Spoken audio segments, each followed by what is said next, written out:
Hey, all right, everyone, welcome to Heal Thyself. As always, thank you for joining the show, man. Look at you, taking time out of your day, helping support a beautiful, beautiful cause. And the cause is to spread out health and healing and wellness to you and everyone, and ultimately the world, right? The world can really use a nice shot of mental, emotional, spiritual, and physical health. It's what we're trying to do on the show, so thank you for joining. As always, what a fantastic show we have today. So we have two amazing guests. Now, this couple, Bee and Azrya, they are the embodiment, at least in my life that I know, of a really healthy, flourishing couple. When they are alone, they've looked at themselves enough to know how they show up in the world and the very things that are their traumas, that are their triggers, the thing that they need to work through, and they've put in the work on themselves.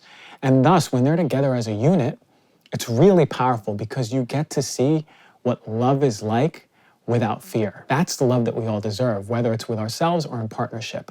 So they're coming to the show to share their secrets of how they increase their bond, how they deepen the bond, right? How they perpetuate the bond over and over every single day, right? Because every single day you can fully be in love, and then the next day maybe you're really holding on to fear and you're really angry about this and that. But they share with us all of their tips on really how to create a deeper bond with your partner. So if you have a partner, if you don't have a partner, regardless of what it is, they're coming here to share the secrets of the universe, and I'm really excited. So before we get to that awesome, amazing, in-depth, get your notepad ready because there's a lot of gems that they're gonna give us. I'd like to say a few words from our sponsors.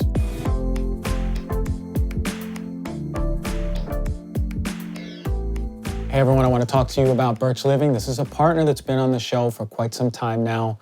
And sleep is so important to me. Now, you know I'm always excited to talk about Birch from the get-go. It's a premium mattress in a box company that makes mattresses and sleep products that are stylish, comfortable, and environmentally conscious. They have organic, non-toxic mattresses that are made right here in the United States. And they recently introduced the Birch Luxe Natural Mattress. This is the one I got now. And it's an upgrade from their original well-loved Birch Natural Mattress.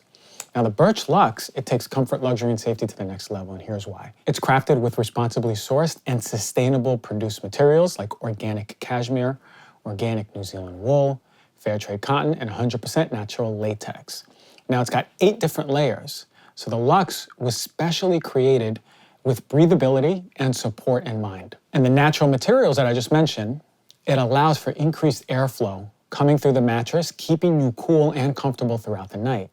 And now the natural non-toxic latex, what happens is it relieves your pressure points. So it feels like you're sleeping on a cloud and you're not adding in extra pressure to different parts of the body. So you're waking up unrested and sore. And it utilizes a targeted zone lumbar support to provide enhanced contouring in your body. Now the mattress has over 1,000 individually wrapped steel coils that cradle your body, and it limits motion transfer, which is good if you have a partner that rolls around throughout the night, rolling and rolling. The Birch Luxe mattress has several third-party certifications, which are super important to me and should be to you. Why? Because it's reducing all those chemicals that you're breathing on the interface of the bed over and over throughout the night. It's got certified organic. These materials are organic. Green Guard Gold certified, meaning that the VOCs, those compounds that are disrupting our immune system, our endocrine system, causing inflammation in our body, are at the lowest level or non-existent. It's Fair Trade certified, Wool Integrity, NZTM certified, Forest Stewardship Council certified.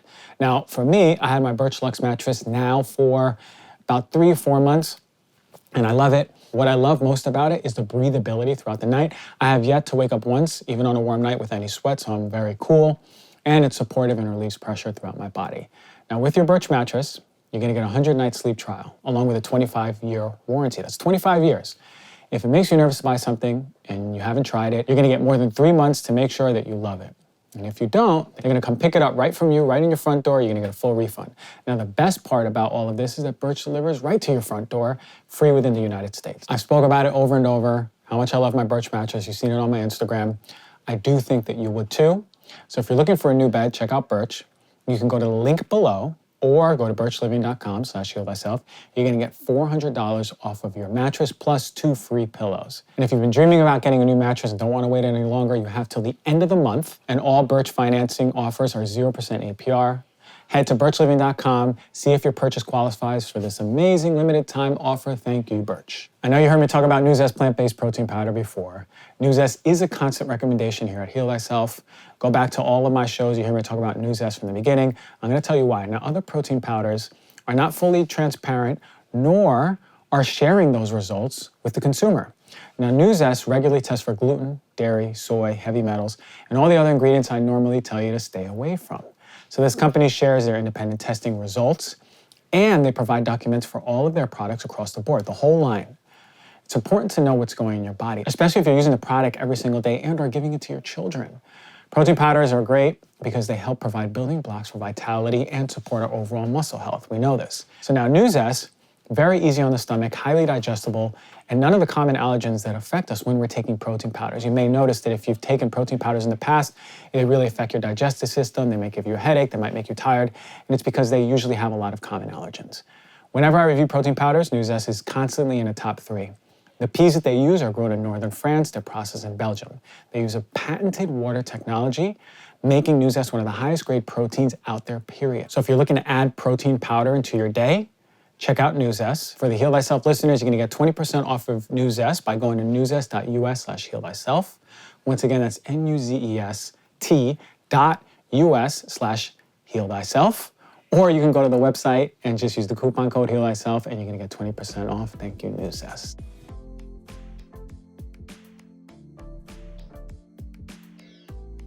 All right, everyone, what a special guest episode we have today. Two of my friends, Bee and Azrya. Now check this out. They're stewards of this transformational platform, which I am so much behind because I had recently read their book, Becoming, with a Q, and it's been so powerful, informative, and just an easy guide to really understanding yourself in relation to yourself and each other. What an honor it is to have you both on Heal Thyself.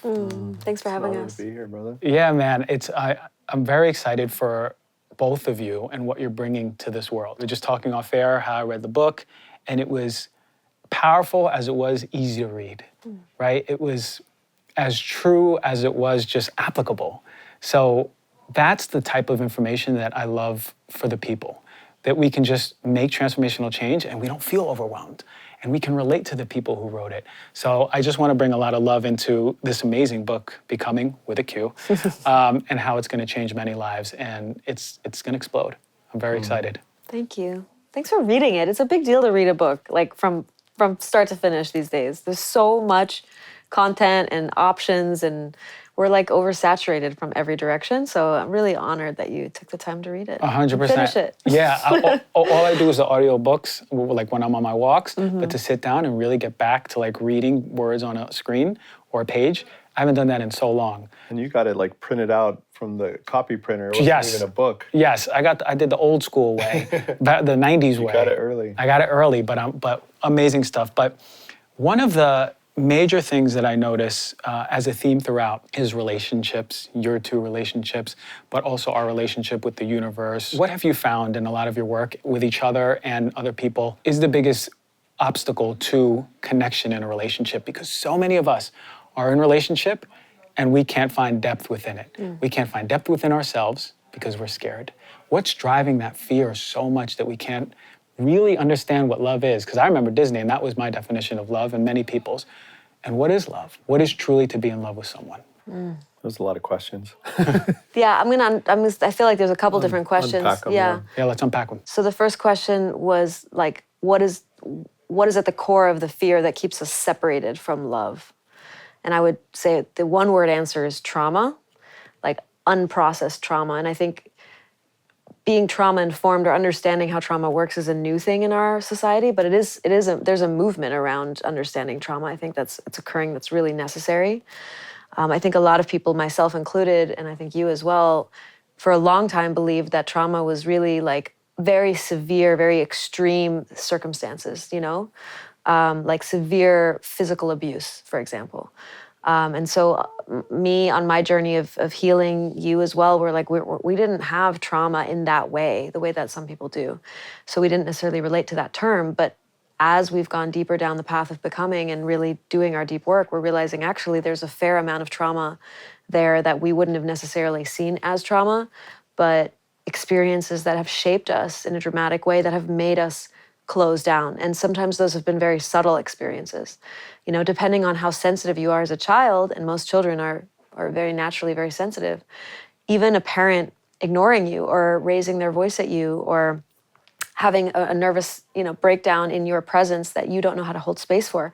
These are all things that could make you, on some level, feel traumatized, or your nervous system registers it as trauma. And the way that it works is because you don't have the coping skills, especially as a child, to actually move through that experience and process it and come out the other side being like, wow, that shaped me in a positive way.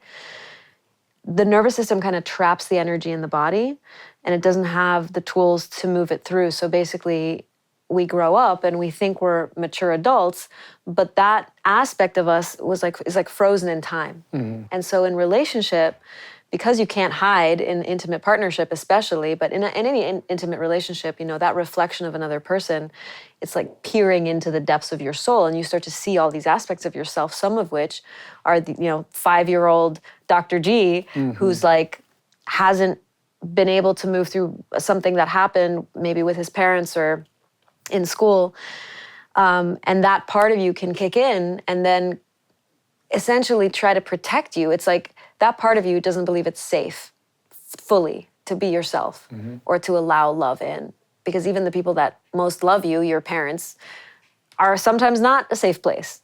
And so when in relationship that comes up, that version of you kind of takes over. It's almost like just like a switch flips, and this other version of you steps in and is now having the argument with your spouse or your partner instead of, mature grown-up you. And you're like, what the fuck just happened? Like, where did that come from, right? Why did I have that huge overreaction or that trigger or that burst of anger? It's because it actually doesn't have much to do with the current situation. A lot of times it has to do with all of these other situations in the past that were never processed fully.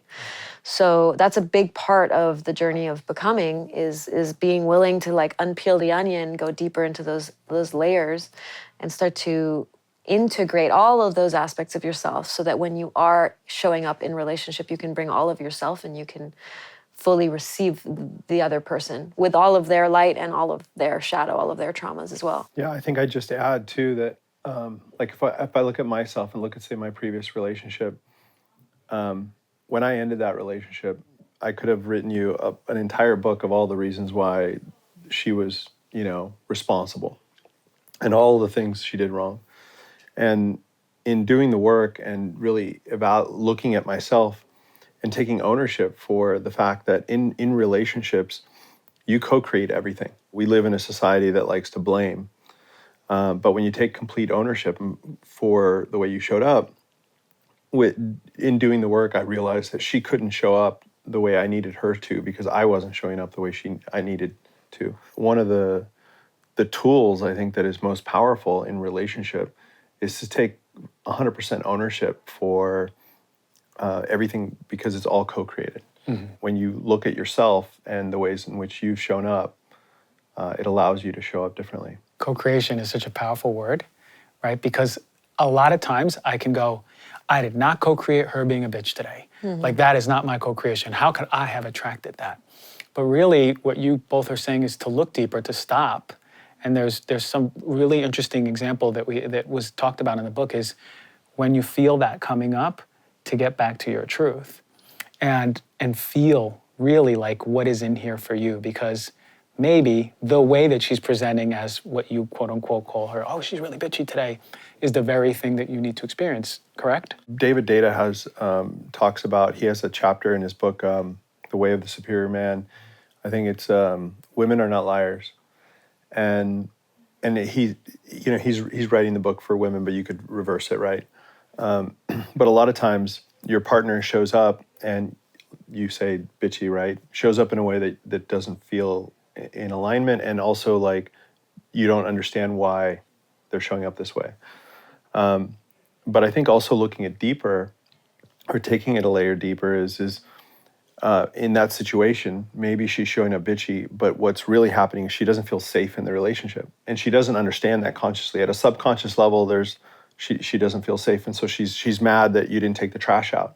But she's not really mad that you didn't take the trash out, and you're taking it literally and saying, you have no logical reason for showing up this way, and so you get in a fight. But the deeper work is understanding why she feels like she needs to show up in the relationship in that way. There's something that's bothering her, and she doesn't know how to express it, so it's coming out in random ways.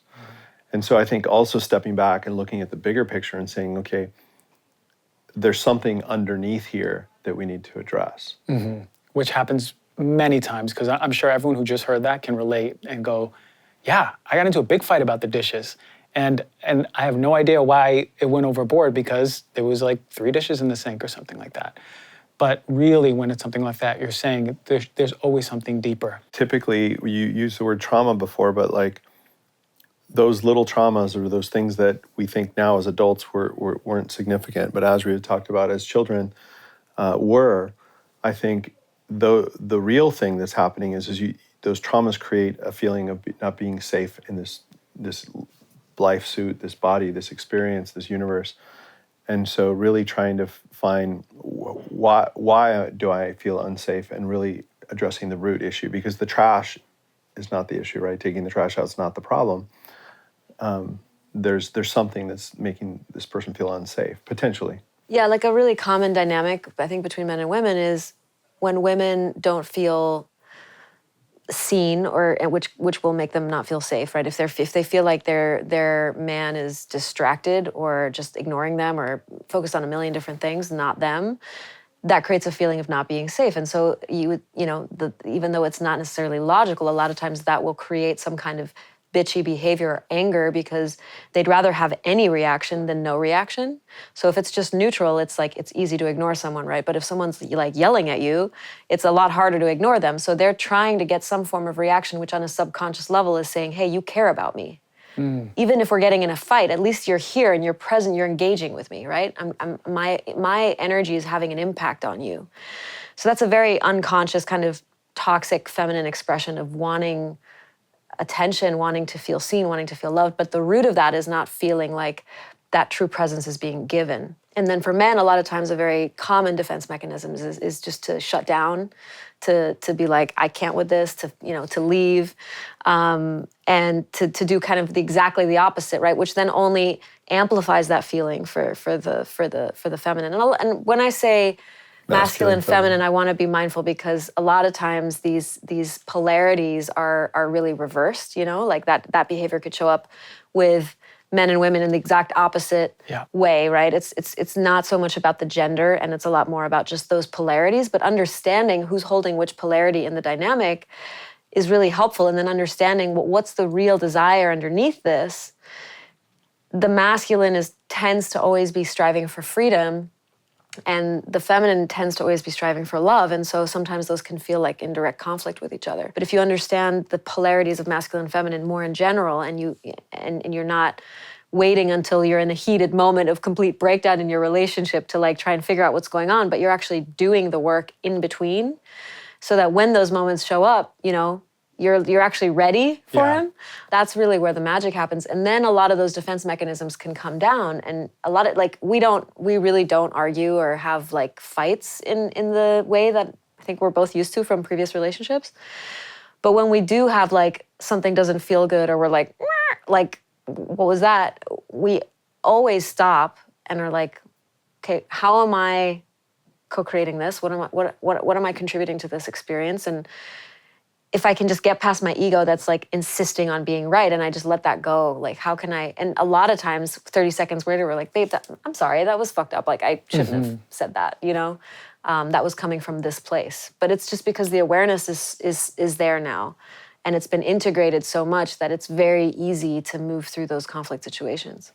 It's radical ownership, right? Yeah. That's what was mentioned a few times in the book. But what does your process of radical ownership look like? It seems to me that you take a few seconds and really come to yourself and go, that I feel that, and I feel that was something I could have shown up, or actually I got to talk to Bee about something, You Yeah. know, maybe that's something on his side. How does it look for you? And I'd love to know how it looks for you, 2B. I'm always right, so it's, You see, that's how we think, right? He literally has a T-shirt that says, "I could be wrong, but I doubt it," which I love. I tell you, my girlfriend was listening, and she was in this room. She said the same thing. Yeah. My ability in those moments to step back and like observe my thoughts and my emotions, and then choose from a conscious place like how I want to show up in the situation versus being like hijacked by my thoughts and my emotions.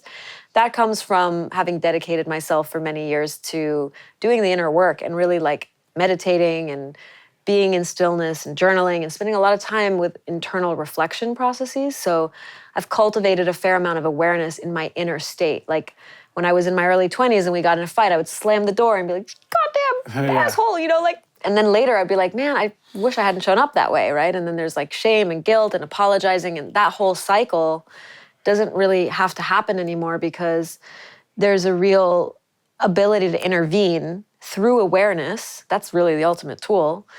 And to say, okay, I'm feeling this surge of energy or this emotion. What is it trying to communicate with me? Because I firmly believe that everything is serving me. So no matter how uncomfortable or unpleasant the sensation, even if I would label it as like anger or resentment or judgment, there's some kind of gift in there. It's illuminating something for me. Instead of reacting, I would say I just try and respond.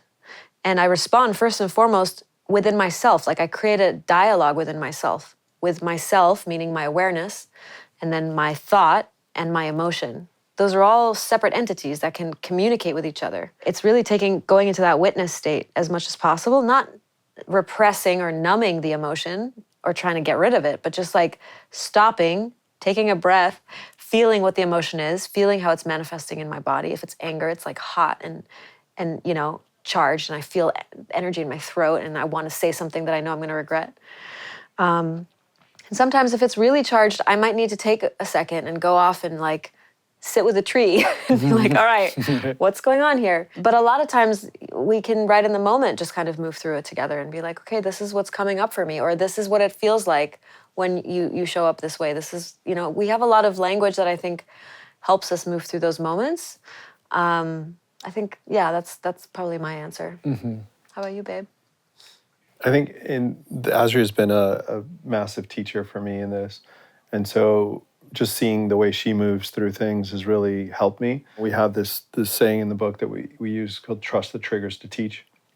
And so when you're triggered, it's like, you know, she said it like you reflect on it and say, what am I here to learn, right? And when you look at it from that perspective, instead of coming from the perspective where I lived most of my life of like needing to be right or trying to be right, it changes the whole dynamic, right? If you enter into a conflict, right, in defensiveness and needing to be right, that's only going to go one way.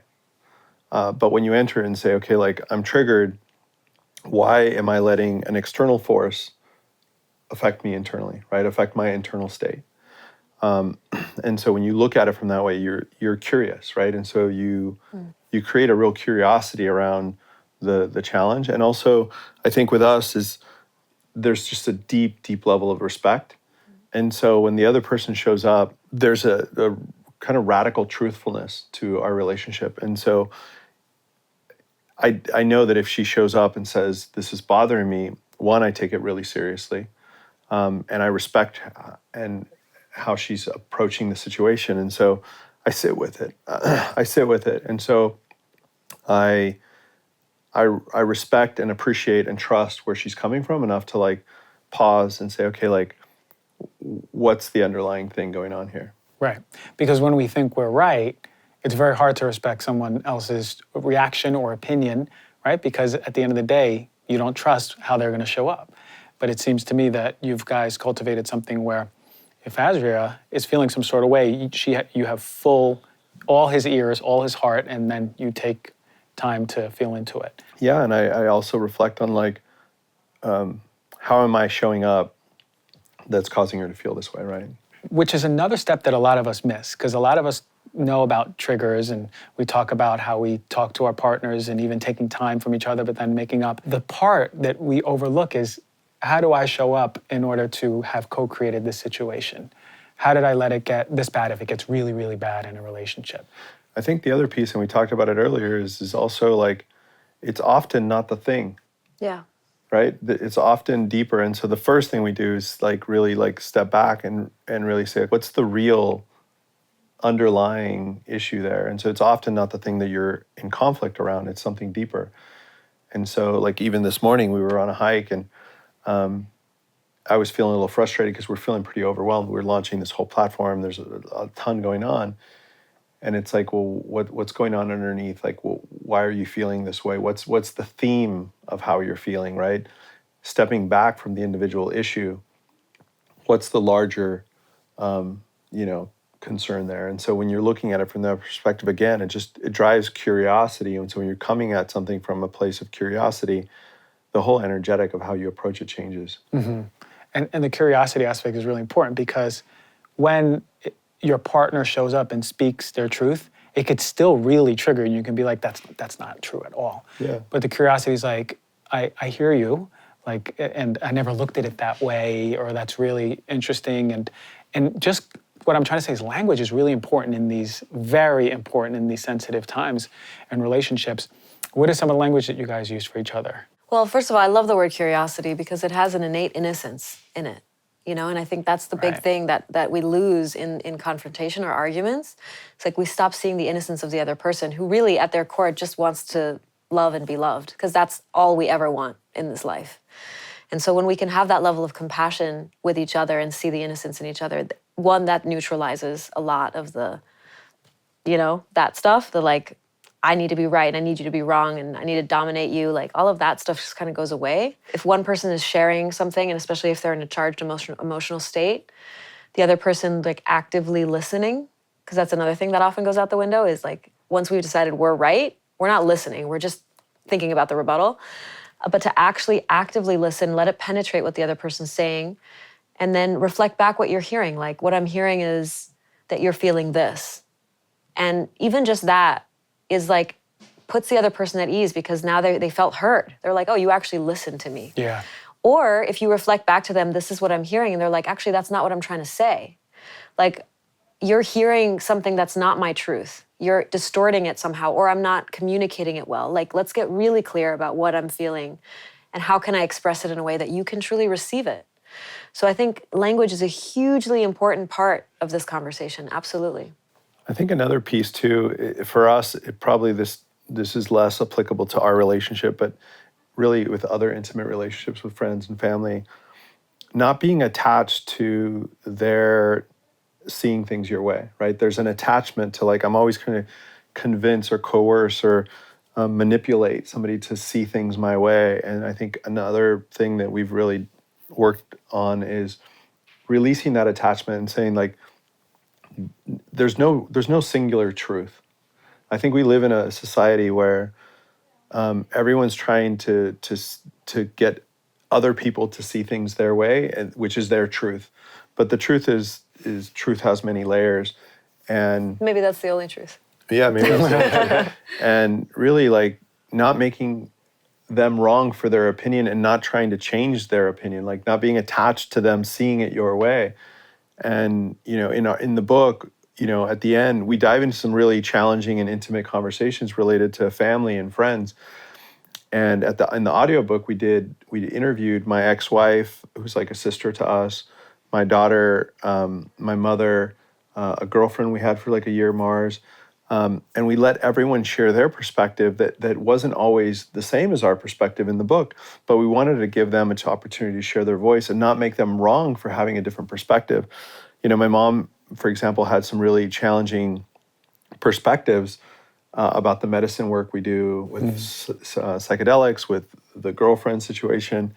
And we didn't try and make her wrong. In fact, we gave her a platform to share her voice. And so I think that And it took a while for you to get there because you were very attached to her seeing things. I was. Everything we talk about in the book is a practice for us, right? Like we're constantly working at this. It's not always easy. And the people closest to you that we talked about earlier, that Ram Dass quote, if you think you're enlightened, go spend a week with your family.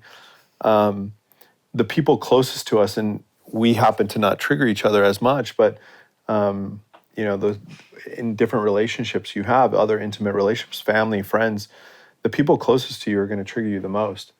And so I think it's good curriculum. And yeah, it was, it took a while for both my mom and I to come around, but nobody can trigger me the way she can potentially, right? And so it was good medicine. And I also through it all, I knew it was medicine, and I was very conscious of the fact that curriculum that she was giving me, that trigger that she was giving me, was medicine for me. And so I was looking at it from that perspective. And so it was difficult, but when you're looking at it as medicine, that conflict you have with the people closest to you is medicine, and it's giving you an opportunity to grow. It changes the whole way you relate to that conflict. Mm-hmm. One of my favorite things that I read was, instead of chastising the person, maybe you could just say thank you, which is another, like, if you think about physiologically, your brain's like, what the hell just happened? Mm-hmm. These neurons that never connected. Why are you saying thank you when I'm supposed to be reacting in anger? Or even, I've done work, but I'm supposed to just take some time and then show up. And instead just being like, thank you, I love you for that, because this is medicine to me. And what I find is the hardest part is that first step of not reacting, because so many of us have reacted all our lives.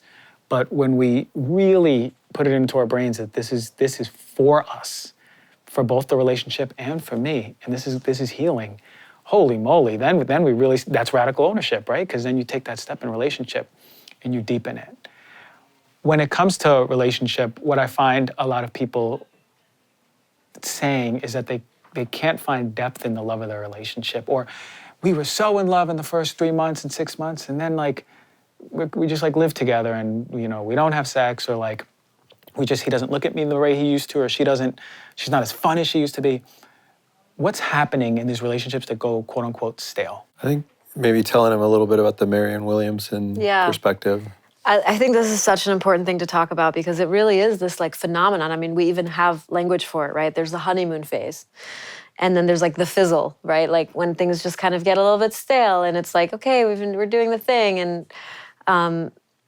And I think that has been very imprinted for me personally in my experience of romantic connection, this explosive, magical beginning.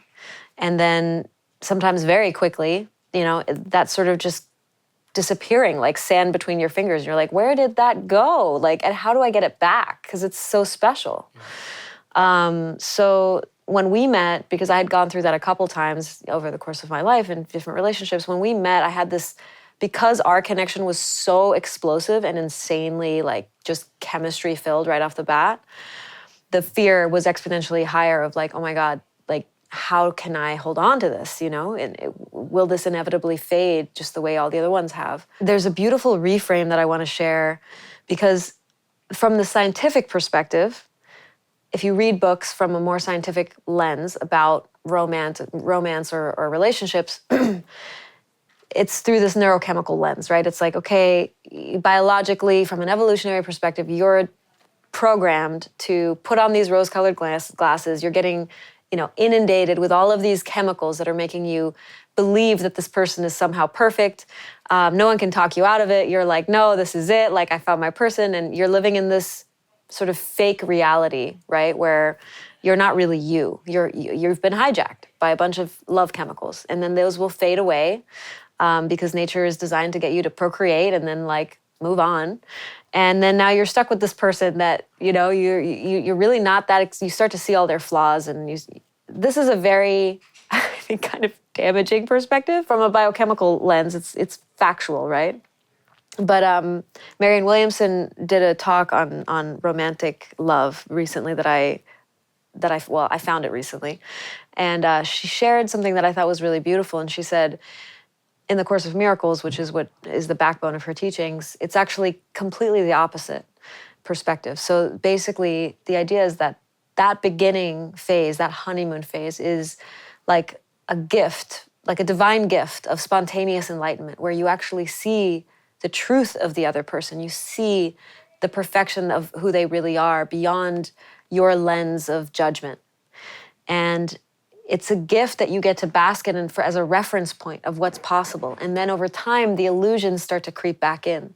This idea that this person is flawed or not enough or whatever the story is, that's actually the illusion that the ego creates, because the ego is intent on creating separation. And the ego is always seeking but never arriving. I thought that was a really beautiful reframe. And I'm very viscerally experiencing that in this relationship. Like there was definitely a lot of fear that came up for me around like losing that magic spark. But as we've deepened into like the things we've gone through, the places we've held each other in, we've shown each other every aspect of ourselves. You know, we really don't hide anything. And every layer has given us, I think, more opportunity to love deeper and deeper and deeper and deeper. Yeah. She also says that relationships are designed to make you evolve from a soul lens. Like your soul is designed to evolve through being in this dojo with this other soul. And that's why they're so triggering. That's why all your shit comes up. And so it's a lot easier to you know, throw in the towel after 6 months to a year and say, well, it's not fun anymore. But that's actually where the real work starts. And if you embrace the inner work and you do it together as a team, then the depth of intimacy and love that you can create for the long term is like infinite. And will not even compare to starting over with someone new where, you know, you're not getting to those deeper layers yet. And if you look at it, like the universe is benevolent, the universe is working for us. And so it's going to relentlessly give you curriculum. And if you look at the curriculum that's coming up, and one of the biggest ways in which the universe gives you that curriculum is relationships, right? And those closest to you that are going to trigger you. And so when you're looking at it from that perspective of like, okay, this is coming up, what am I meant to learn? And you're constantly going back to that, it just changes the whole dynamic of it. And frequently early in relationships, or as relationships evolve, we start focusing on we get defensive and we start focusing on the problems because our own insecurities are coming up and we're blaming it on the other person. And so I think always flipping it and looking back at yourself and saying, okay, like I'm starting to see this person differently. Well, you're starting to see this person differently. They're the same person, but you're starting to see them differently. And so when you look at it and say, okay, like why am I seeing them differently? How am I, you know, showing what insecurities in me are causing me to feel differently in this person, right? I'm getting more attached, so more fears coming up for me. And so as I'm falling in love with this person more, I'm feeling more insecure. All of a sudden, I'm fighting, I'm causing problems, I'm seeing the flaws in them. Why? Because of my own insecurities. And so what am I doing? I'm creating reasons for me to potentially run away from this because I'm scared to lean into this relationship. And so I think it's constantly looking at why am I feeling differently today than this person. We like to say, oh, I'm seeing this person for the first time with the clear eyes. And well, what you're really doing is you're allowing your own fears and insecurities to bubble to the surface. And so you're showing up differently, and that's why you see them differently. Which is incredible because that parallels even whenever I was in a ceremony and working and experiencing my true self.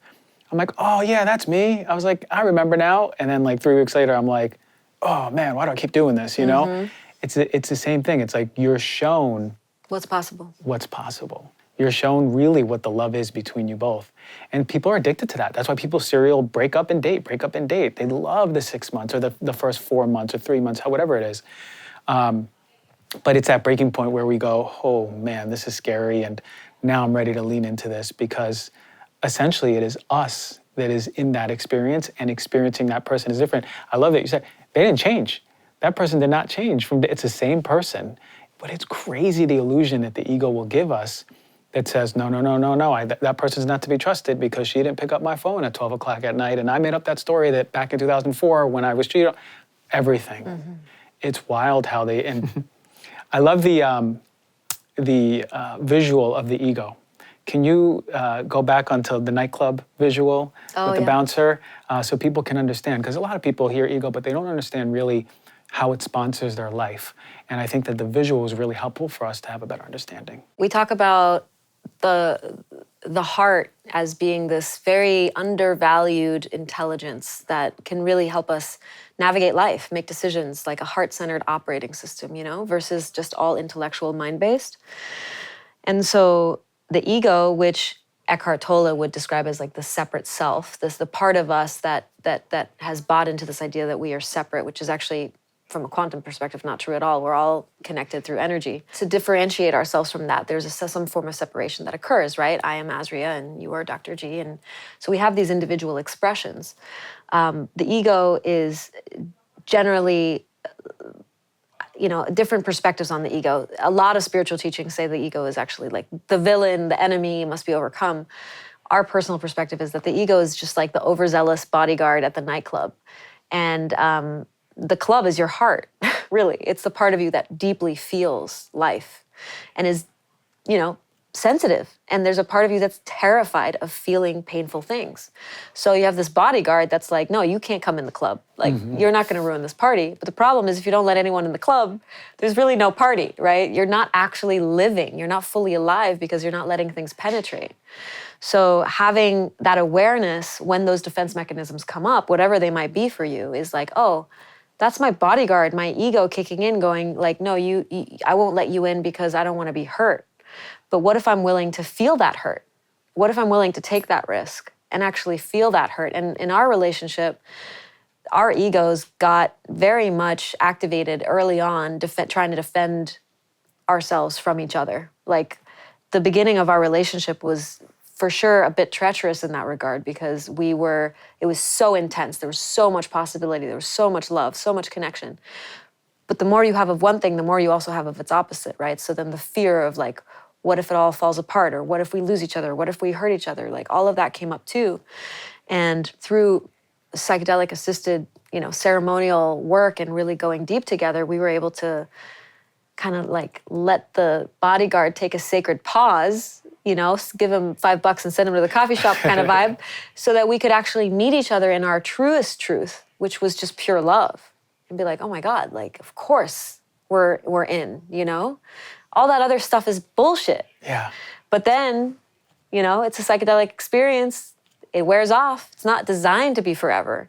So then you come back and over time, like you said, 3 weeks later, you're like, man, where was that version of me, right? And so to us, that's really where the magic happens, is when you don't rely on that substance or that external thing to like fill you, or even that new love to fill you, but you actually are willing to look at what's actually happening here, And how can I start to let my ego go and take a little break from his work shift more frequently in my life? How can I start doing it on a day-to-day basis? How can I create a relationship with my ego that's actually not adversarial? How can my ego become my friend? Like, I know it's just trying to protect me. To dance with the ego. Yeah, to learn to dance with it. Exactly. So powerful because, man, how many of us don't even know the bodyguard thinks it's in charge. We don't even know that there's even a club. Nope. It's just a bodyguard sponsoring everything, reactivity. We think we are the bodyguard. We think we are the bodyguard, Yeah. which is We're identified so. with it. Is the world the way it is because we are identified with the bodyguard then? And none of us have created that separation of knowing that there's a club there and we are not the bodyguard, but the bodyguard's protecting us. If every human being on planet Earth could integrate that awareness right there, we would have a completely different experience of life. It would be a dramatic shift. That's so powerful. What I find is the fear of falling, truly feeling the aliveness, as you guys mentioned. The more that you're in it with Bee, and you're just like, I love this man, the more the fear, the polarity of fear starts coming up. How can we be more brave? How can we be brave souls and go, I'm ready to jump into this? Whether it's love, whether it's business, whether it's work, whether it's a conversation with a loved one, where do we find within ourselves, or what words can you have for any of us that can jump into that really? Because once we knock that wall down, that's when we're really back to being alive. Mm-hmm. I mean, I think it goes back to awareness in a big way, right? And so also when we talk about fear as this abstract thing, but really fear is a fear of feeling something, right? If you break it down and you look at it and say, okay, like, what am I afraid of? I'm afraid of being hurt. I'm afraid of this ending. I'm afraid of this relationship going away. And really, when you break it down and look at that fear, it's just a fear of feeling something. And so when we use the word death a lot in context of like letting parts of yourself die and willing to feel that. But when you're willing to feel things fully, and you lean into that willingness to feel something, because a lot of times we create all this story around what the fear is, but if you're willing to just feel that thing that you're terrified of, then it gets easier. And also, like, I think when you're willing to go through it consciously, like when you're willing to feel something fully, and when you're in it, when that thing that you were terrified of happens, your willingness to actually be in that space and feel it fully is really powerful. Yeah, and I would also answer that. You ask, how can we find that courage? Like, where do we draw that from? And I think it comes back to feeling safe, not just in relationship, but in relationship to life itself. So I can be courageous when I feel supported by life. Does that make sense? If I have a relationship with life where I believe that life is a benevolent force that actually deeply loves me and wants my highest good, I'm going to take higher risks, right? I'm going to be more courageous in my decisions because I'm supported. But if I don't have that relationship to life, if I feel like I'm just alone and I'm just a human trying to make it in a dark dystopian world, which a lot of people are feeling right now, it's a lot harder to be courageous. So I think it boils down to, what is your relationship to the universe? And it is kind of a spiritual conversation, really. Not that it has to be a religious conversation, but what is your relationship to life itself? That which animates all living things, that which makes the grass grow and makes the bees pollinate and makes our pupils dilate. Like, what is that? That is something beyond us. It is us, and it is beyond us, and it is the great mystery, if you will. But if you're afraid of that and you don't think that that's got your back, then it's a lot harder to be courageous. Right. And understanding that maybe the universe has my back, you feel that you can make those decisions, like jumping off that cliff, because you're going to be falling into a bed of feathers versus, as you said, the dystopian example, it's all rocks and jagged edges. Right. We can be more at ease with our decisions. We're just scared to be in pain, We're scared to feel. We're scared to feel. Exactly. We're scared to feel anguish, despair, heart-wrenching heartbreak. These are all things that are very scary to feel, but these things also crack us open into deeper layers of ourselves. And so I think when you realize that pain is not an enemy, heartbreak is not an enemy. It's literally breaking your heart open to potentially receive more love on the other side. Your capacity to feel things, especially uncomfortable things, just like a muscle can get stronger, you can actually grow your capacity to feel more things. And I think there's an emotional intelligence component here that is very much overlooked in our culture. We're so focused on developing the intellectual mind and the physical body, but we're not really focused much on how do we create emotional resilience. And that emotional resilience is what carries on with our relationship with ourselves and in relationships, period. Whatever it is, however we go. Yeah. And a lot of us, I noticed, a lot of men, especially, maybe naturally, are so disconnected from their emotions to feel and feel the depth of their feelings. Societal, maybe the way they were raised.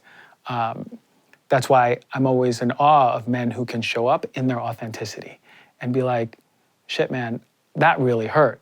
But then comes up as like a leader in what they're doing, but then comes up as like vulnerable the next day. I was like, that is the encapsulation of everything, of authenticity. And you're not afraid to show it.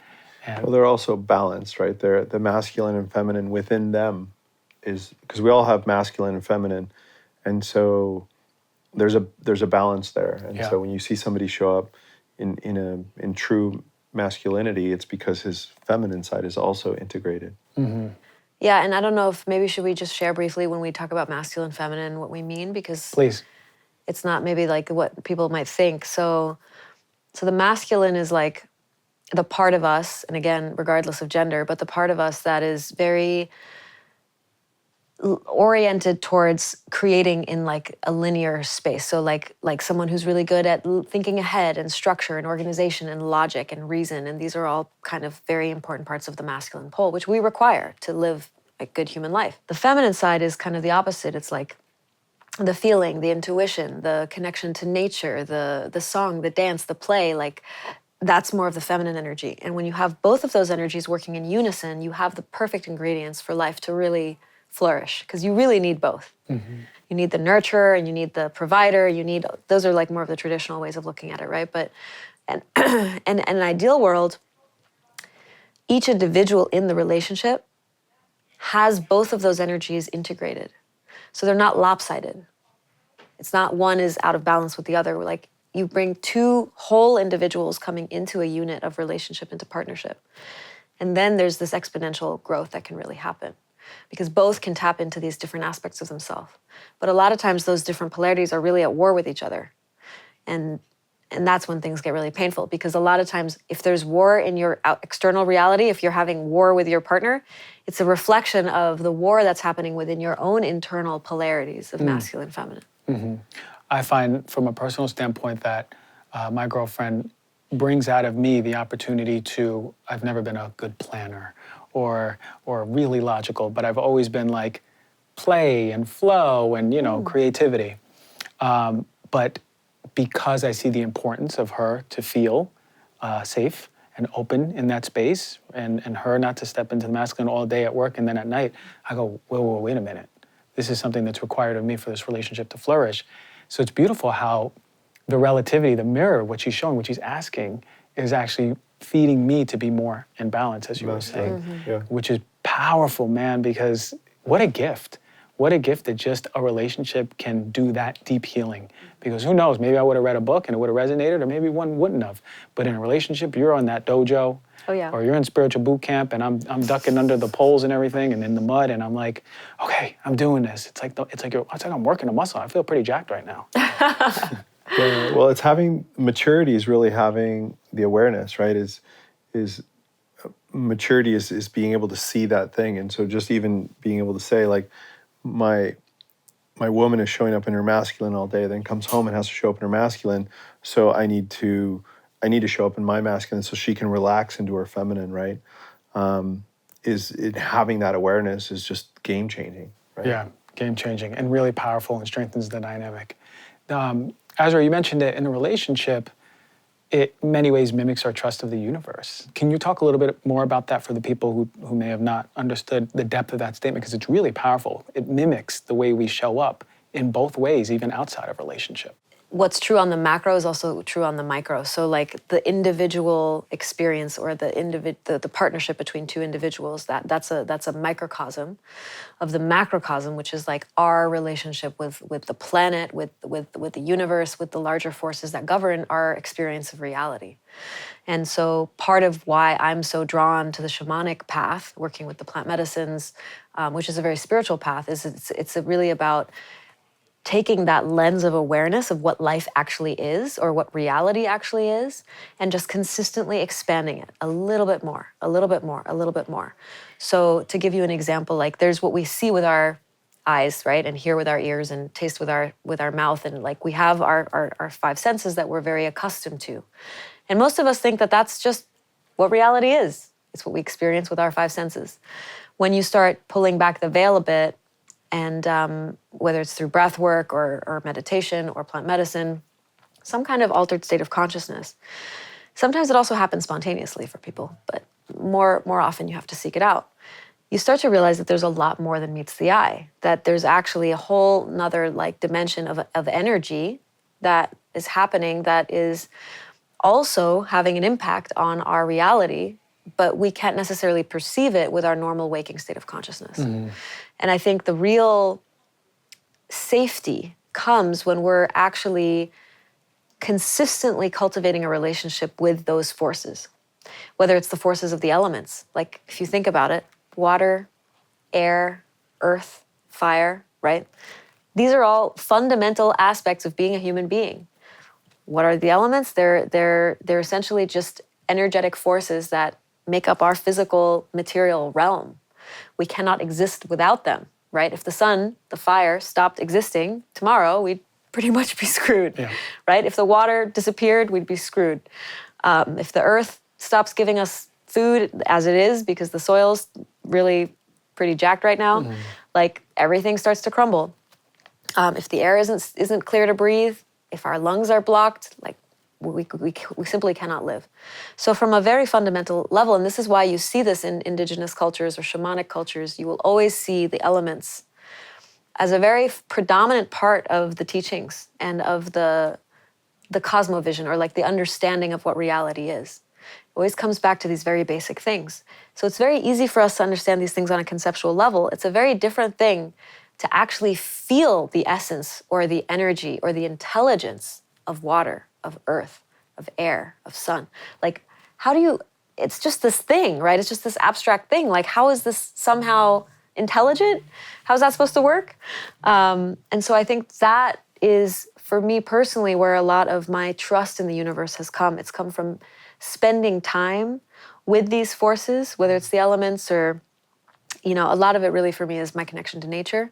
But my relationship to spirit, that which animates life and inhabits life, has come through, just like any relationship, time and attention spent on cultivating a dialogue. Like, you're not going to create an intimate, deep relationship with another person if you don't ever spend any time with them, right? You actually have to be interested. You have to spend time and invest. And it's the same with these forces that I'm talking about. And we have access to that All the time, at every moment. Every day. Yeah, every day. And that's why people are like, nature's so healing. I don't know. I just went to Joshua Tree and I feel different. Yeah. Or I just went out for a walk in the woods and I feel different. But all those teachers are right there, and we can deepen our relationship with nature like that. Yeah. All it takes is the intention to draw that part of us. Bee, what was your process with this? Like, what type of stuff did you do to deepen your relationship with the universe? Primarily, our medicine is ayahuasca, and I think one of the ways in which, I would say that most of my life I wouldn't say I had a conscious relationship with the universe. And I think that my work with the medicine has really like expanded my awareness, and I've learned to cultivate a relationship with it. And I think the medicine really was a huge factor in that shift for me, of just kind of going into those realms and feeling, I think, the oneness, right? Like, people talk about, like, the oneness, right? But that was an abstract concept. I was like, yeah, whatever, hippie mumbo jumbo, right? But I think actually viscerally feeling it, right? And so having plant-based ceremonies where I was just like, I had this one ceremony I was like in the forest, where we did like what do they call that? Vision quest, where the facilitation team was like call it the base camp, and then they sent you and you went off, and it was a ceremonial context, but you were on your own. And so I drank ayahuasca and then was in my own space, like in my little camping area, far enough where you could yell and get help if you needed it, but you were on your own. And I ended up taking off all my clothes. I was in it, I was deep, and I was rolling around in the sand and butt naked, and there's bugs all over me, and I was just like, eat me, I'm like one with you. I felt viscerally like this connection to the universe and to the planet, and saying like, yeah, bugs, I literally had like 200 bites on me. I was like, just I'm one with you. And I felt that at a soul level. Like, I can't even describe it. And so when I felt that connection, then I was like, oh wow. And all of a sudden I started caring about recycling and caring about how I show up and all the things we do that impact the planet. I didn't used to feel that way. And so the medicine gave me this felt experience of what that was like, to the point where I was like encouraging the bugs to enjoy my flesh, right? And so I came out of that and just had a really different relationship with the universe. And so I would say that was the biggest thing. Conceptual versus experiential, right? Yeah, and the medicine does that. We refer to ayahuasca or plant-based medicine as the medicine, but one of the things it can do is give you a felt experience, so that when you come back to your reality, right, they call it normal, there's a gap, but now you felt it, right? So it might be like, I'm calling in a romantic partnership, I'm calling in my soulmate, or I'm calling in financial prosperity, whatever it is you're like trying to manifest in your life. And you go into the medicine, and sometimes, not always, but sometimes they'll take you there. the medicine will take you there. It'll take you to this place where like, I felt what it was like to be with my soulmate, or I felt what it was like to have oneness and be connected to the universe. And then you come back, and then there's a gap between what you felt and your reality.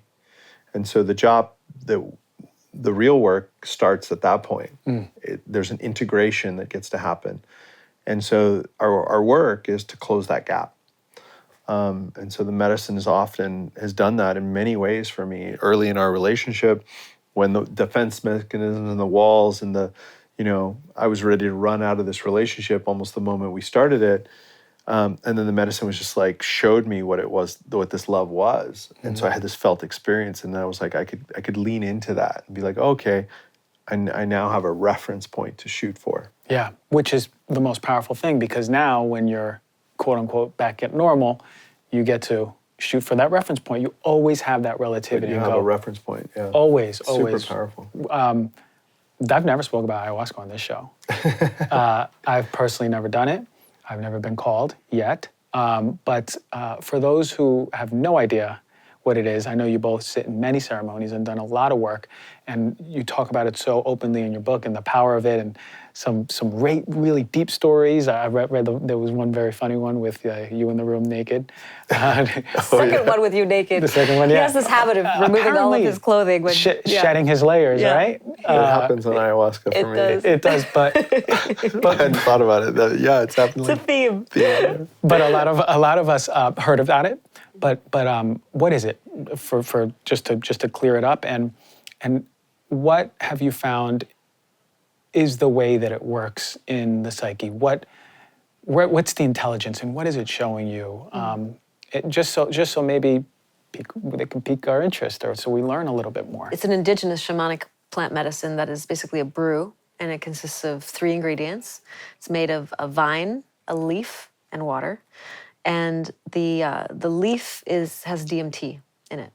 So the vine, which is actually what the ayahuasca vine is, that's where the name comes from, the vine of the soul, isn't psychoactive on its own.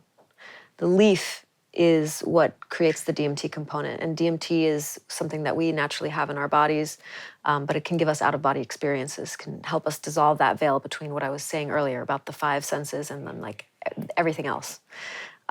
So in combination, the vine helps our body. There's an enzyme, I think, in our body that basically will immediately eat the DMT that gets excreted because it's trying to stop us from leaving our body to keep us alive. So you want to be in a very safe container, a safe environment. You want to be you never want to take ayahuasca on your own. You want to definitely have a trained facilitator or shaman or someone who's holding the space, and not just holding it for you physically, so you're physically safe, but also psychologically and emotionally and spiritually safe.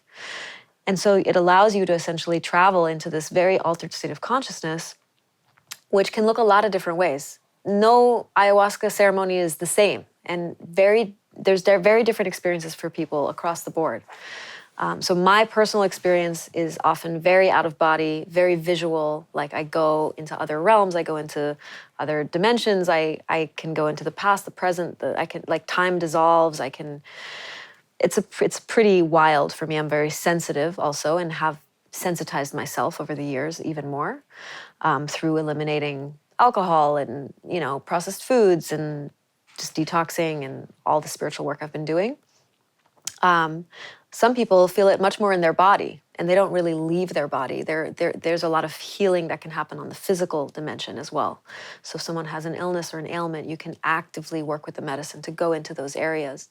The medicine also does a lot of cleansing. So there can be purging, which can be vomiting, crying, shaking, twitching, crying. I think I said crying already. Screaming, more crying, definitely more crying, laughing. I mean, energy can move in a lot of different ways, but basically what it does is it opens up your energetic body and starts, in some ways, doing almost like surgery on you. So I would say that no one really knows what the intelligence of ayahuasca is, because it's so vast and so profound. But to me, it feels like an umbilical cord connecting me to the consciousness of the planet itself. And if you look at the intelligence of nature, right, you don't have to be spiritual to see how profound profoundly creative and brilliant nature is. I mean, we barely understand a fraction of how like things work on this planet, or even in our own bodies. Then you're basically connecting to the intelligence that is in charge of making things be alive. And that's a pretty incredible ride to be on. So it can take you all over the map. It can take you into your traumas and make you relive them so that you can process them out of your system fully. It can take you into, like Benjamin was saying, the most exquisite states of bliss, places of like, this is a reference point of what it feels like to have my heart fully open, no defenses. And then you're never the same coming out of that, right? You're like, I saw what's possible. Like, how can I live from a place of closed-heartedness now? But yeah, I mean, there's so much more I could say. I think I would just add one thing. Often, like, I used the example earlier where you're calling in your soulmate or you're calling in financial prosperity, and the universe will give you a reference point. It'll be like, it'll show you what it feels like to be, with all the riches of the world, right? And sometimes it does the exact opposite. It will show you destitution, right? You're alone, you're 80 years old, you have no money, you're by yourself. And people are like, wait, I'm trying to, work on this, and it's taking me in the opposite direction. What it's doing a lot of times is sometimes it will give you the reference point. Sometimes it brings to the surface those things that you're not willing to feel consciously, right? And a lot of times people talk about the dream state in the same way. So I think it's Michael Singer that talks about dreams in that way, and that a lot of times your conscious mind will repress, like, I don't want to think about this thing, or I don't want to bring this to the surface. And so your ego is protecting you. It's like wanting to keep you the same. And so a lot of times in the medicine space, it will bring you to the last thing in the world you want to feel, right? A lot of ceremonies are very difficult. People think it's psychedelics, it's fun, people are having fun. Like, this work is heavy lifting and really difficult. I've filled a lot of purge buckets, right?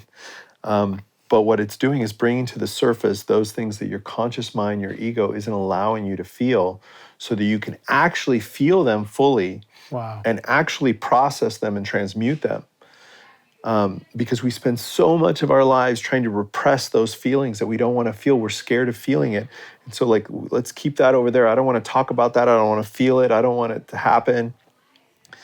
But all you're doing, what you repress persists. And so all it's doing is bringing it to the surface so you can actually move through it. Incredible, right? Because those very emotions, at least from my medical standpoint, are the very things that get us sick at some point in our lives.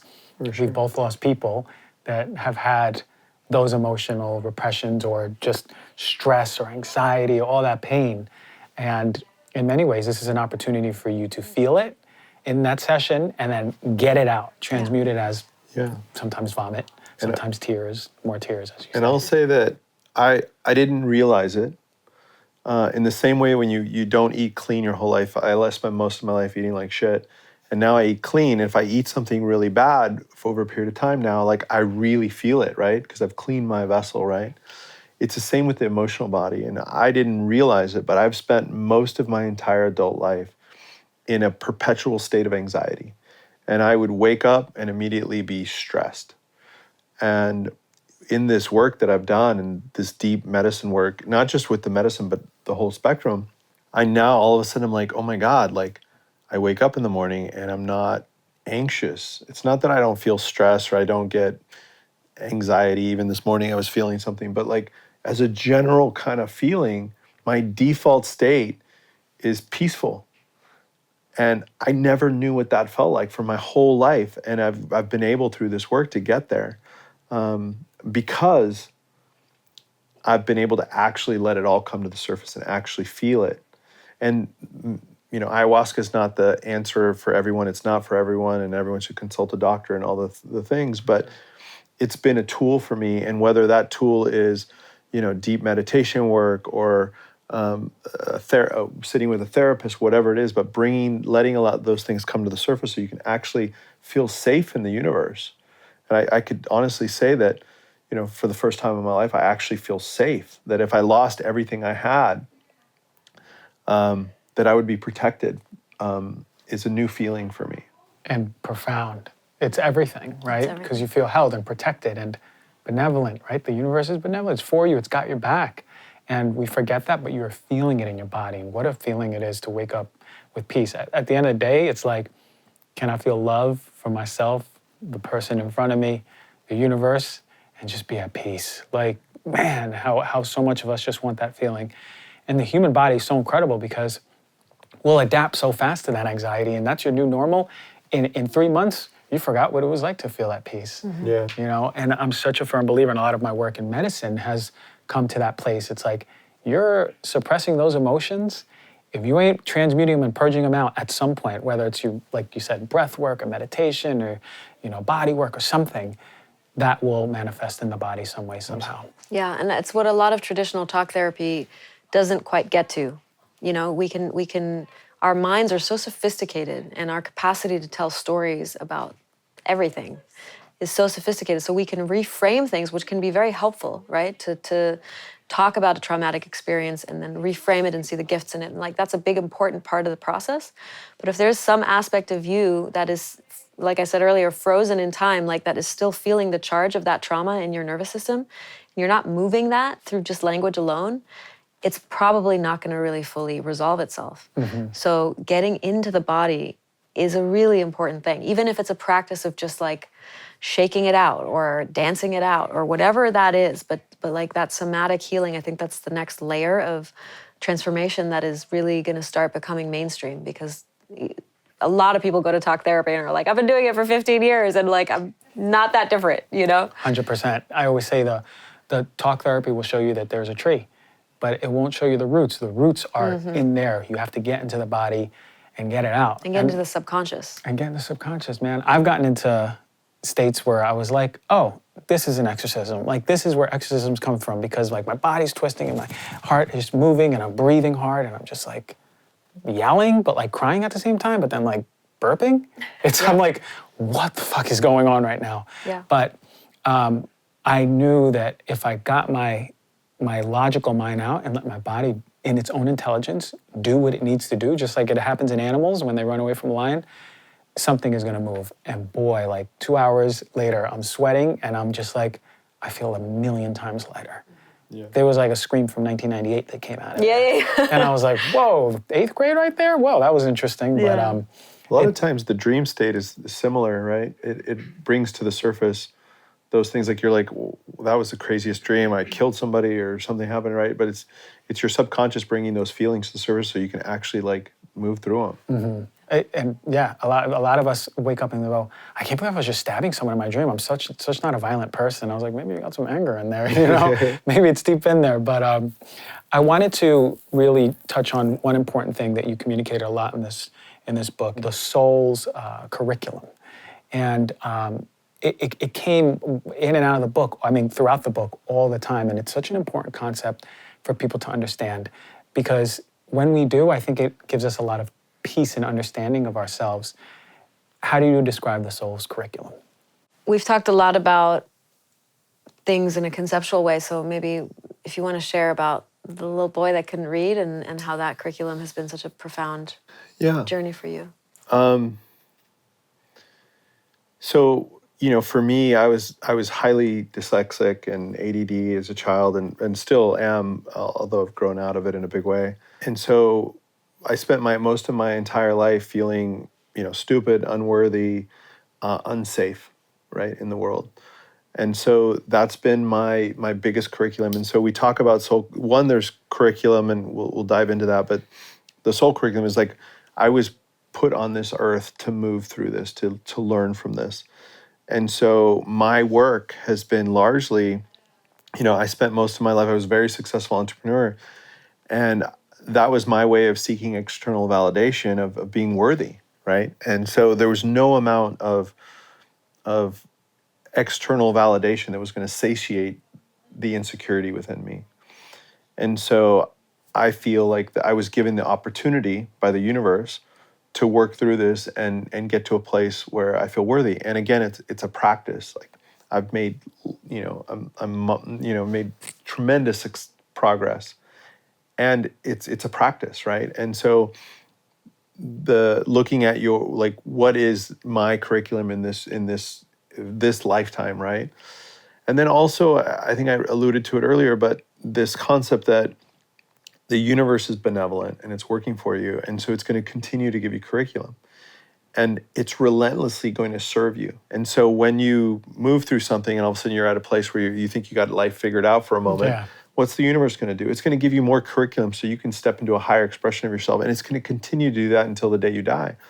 And so when you look at life through that lens, you know, I think we call it in the book, the dimension that exists beyond problems. Like a challenge comes up or a problem, quote unquote, comes up. You're like, okay, this is the universe working for me. What am I meant to learn from this? All of a sudden, instead of being in resistance to it and being stressed and anxious about it, you're like curious about it again, and you're leaning into that. But for me, my biggest curriculum has been, and I don't think I consciously, you know, I've gone to therapists, I've done all the things over my life, and I've always been like, I had a great childhood, you know, and my parents loved me, and I had privilege. We didn't have much as a kid, but like I was in a great thing, and so I was like, I never felt like there was trauma. We talked about it earlier, like I was never beaten, and you know, these kind of things. And so I've come. That's actually not even true. That's not even true. But I've come. That's how strong the story is. But I've come to learn that I had a very traumatic childhood. Like I couldn't read. I didn't read a book until I was in I read one book through high school. My junior and senior year, like I didn't even have a book bag. I didn't take books home because I just didn't read. And I thought I was stupid for most of my life. And, you know, it took a lot of work to like unwind that and to start to feel, you know, worthy and safe in the universe. But it's been a lifetime of curriculum to move through that. And I think up really until the last 3 years did I really like even see it that way. Like I was like, I would go to therapists about it. I don't know where this insecurity is coming from. Yeah. Literally, I'd be like, I don't understand where this insecurity is coming from. And now it's like, it's so fucking obvious, right? This scared little boy that couldn't read has never felt safe in the world. You know, school was traumatic for me. I would sit there, and if the teacher said, you know, Johnny, start reading the first paragraph, I would go into just cold sweats because I knew that at some point she was going to get to me and be like, okay, next paragraph is you. And I would just go into cold sweats because it was so difficult to read out loud.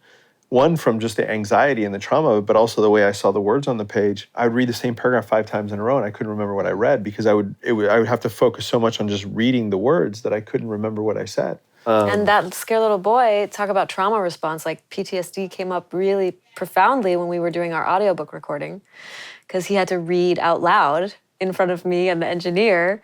And he was like, I mean, he went into full, it's really incredible how the body stores information. I would end those sessions like dripping sweat, and I don't even wear deodorant because I don't sweat. Even though you're cool in your head, your body is just... and he knows it's a trauma response, it's PTSD. Yeah. He knows he's loved, he knows he's safe intellectually, but that part of him is like, oh, hell no, this is dangerous. It's a lifetime. That's when we talk about soul curriculum, like that's my curriculum to move through in this lifetime, and we believe that, you know, if you don't move through it, like you just get it in the next lifetime, right? And, you know, if you want to believe that, but, and the universe is going to continue to be relentless. And as soon as I move through that, it's like, great, amazing, good job.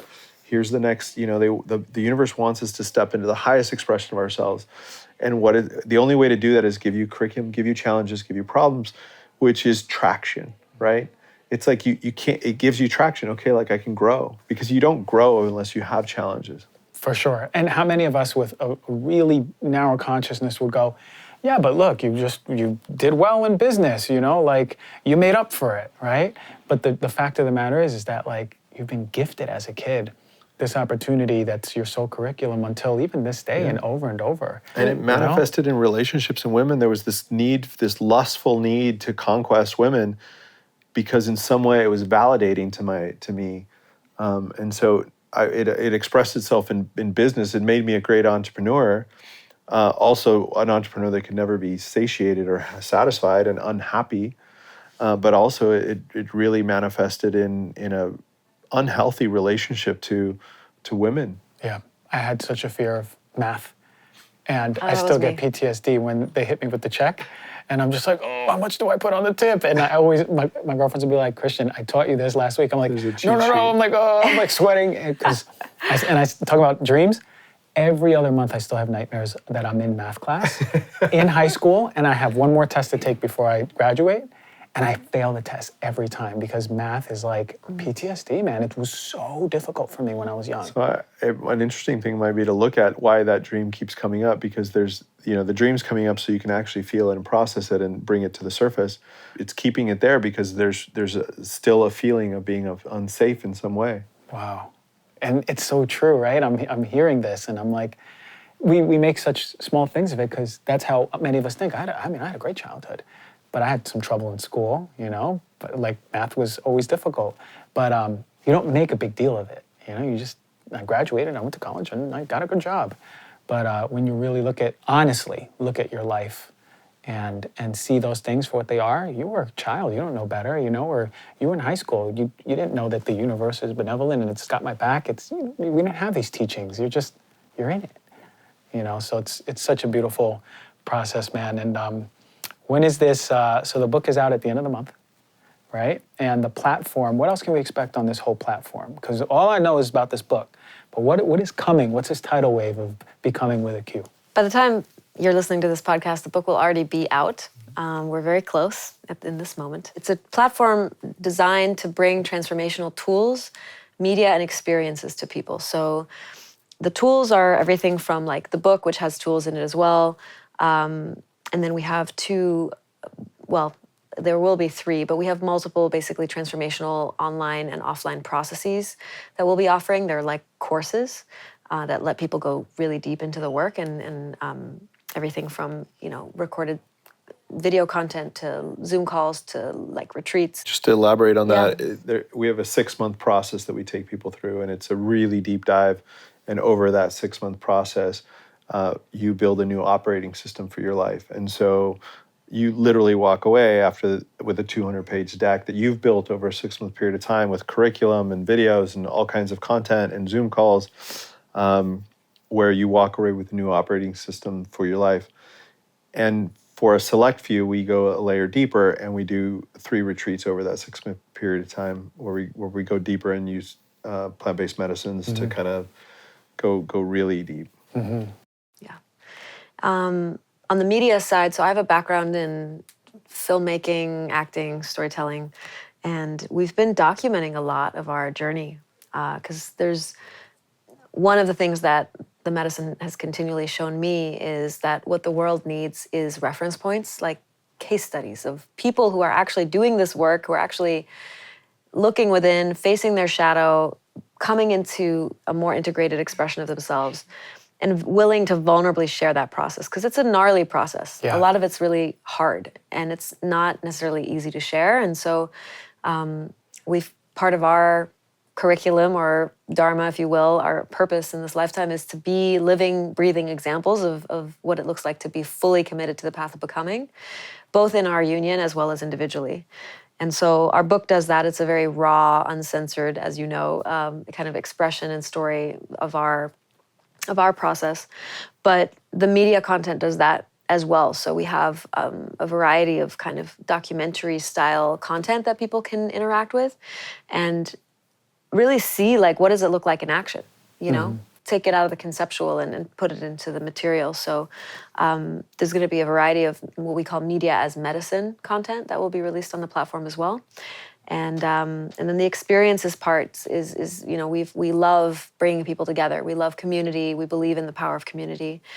So whether it's retreats or concerts or dinners, like that's a big part of our mission is to create more in-person live experiences for people. And you're all doing that. Yeah, I'm ready. Listen, if you need anyone to tap dance at your festival, I will tap dance, or I'll do a little poem, or all that fun stuff. But what I will say is, you're getting it all covered for everyone who loves reading and touching books or audio or seeing the visual of a documentary. It is creating a blanket of immersion for all of us to learn and to experience what it is. And you're right, case studies and points of reference for people to watch, that's so powerful. Mm-hmm. I watched one documentary and I'm like, I'm ready to change the world, right? But what you're putting out there is going to be super powerful. And both of you is just, listen, I'm going to put you both on my altar because when I grow up, I want to be like you. Oh, you're You're so sweet. You both are doing wonderful, wonderful stuff in the world, and we are quantumly the same, but in many ways, I really look up to the power of what you guys are doing. It's beautiful. The book is beautiful. Everyone go read it. As soon as you hear this podcast, Becoming with a Q, I want you to buy it and read it. Do it like I did. Turn off everything, Himalayan salt lamp, blue blockers, and just read it. And just, it's so good. I love you both. Thank you, brother. It's been an honor. Thank you so much. And whenever you want to come back on the show, we have so much more to talk about. All right. And we're ready for it.